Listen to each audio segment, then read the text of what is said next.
ಸರ್ಕಾರಗಳು ಮಾಡಿದ್ದಾರೆ.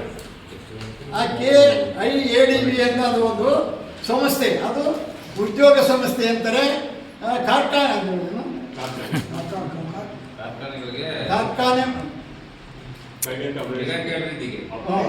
ಹೇಳಿಬಿಟ್ಟು ಆ ಹೆಸರು ಇಟ್ಕೊಂಡು ಅದನ್ನ ಒಂದು ಸಂಸ್ಥೆಯನ್ನಾಗಿ ಮಾಡ್ತಾ ಇದ್ದಾರೆ. ಆ ಸಂಸ್ಥೆ ಒಳಗಡೆ ಇವತ್ತು ಏನು ಆಗ್ತಾ ಇದೆ ಅಂದರೆ, ಭೂಗಳ್ಳರಿಗೆ ಅವಕಾಶವನ್ನು ಕೊಡ್ತಕ್ಕಂಥ ವ್ಯವಸ್ಥೆ, ಬಂಡವಾಳಶಾಹಿಗಳಿಗೆ ಭೂಮಿಯನ್ನು ಮಾರಾಟ ಮಾಡ್ತಕ್ಕಂಥ ವ್ಯವಸ್ಥೆ ಒಳಗಡೆ ಇಡೀ ರಾಜ್ಯಾದ್ಯಂತ ನಡೀತಾ ಇದೆ.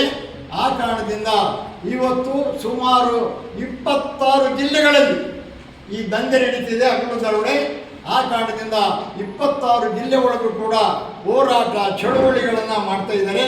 ಆದರೆ ಯಾವ ಸರ್ಕಾರಗಳು ಕ್ಯಾರಿ ಅಂದಿಲ್ಲ. ಆ ಕಾರಣದಿಂದ ಮೊನ್ನೆ 29ನೇ ತಾರೀಕು ಬುಧವಾರ ಚಿಕ್ಕಬಳ್ಳಾಪುರ ಜಿಲ್ಲೆ ಶಿಡ್ಲಘಟ್ಟ ತಾಲೂಕು ಅನ್ನೋದು ನನ್ನ ಅಭಿಪ್ರಾಯ. ಹೋರಾಟ ಚಳುವಳಿಗಳನ್ನು ಮಾಡಿದ್ದೀವಿ.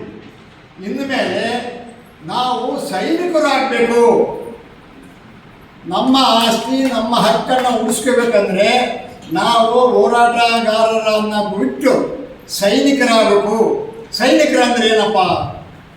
ನಮ್ಮ ಗಡಿ ಕಾಯ್ತಾ ಇದ್ದಾರಲ್ಲ ಯೋಧರು, ಅವರು ಸೈನಿಕರು.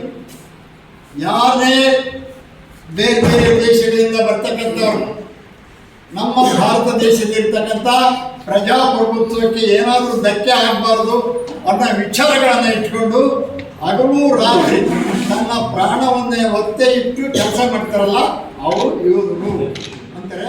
ಆ ಕಾರಣದಿಂದ ಇವತ್ತು ಏನು ನಾವು ಇವತ್ತಿನ ಮಾಡೋ ಚರ್ಚೆ ಒಳಗಡೆ ಬಹಳಷ್ಟು ದೀರ್ಘವಾದ ಆಲೋಚನೆಗಳಿದ್ದಾವೆ. ನಮ್ಮ ಚಳ್ಳಕೆರೆ ತಾಲೂಕು ರೈತ ಸಂಘಕ್ಕೆ ಯಾತಕ್ಕಾಗಿ ಹೋರಾಟ, ಎಲ್ಲೆವರೆಗೆ ಹೋರಾಟ,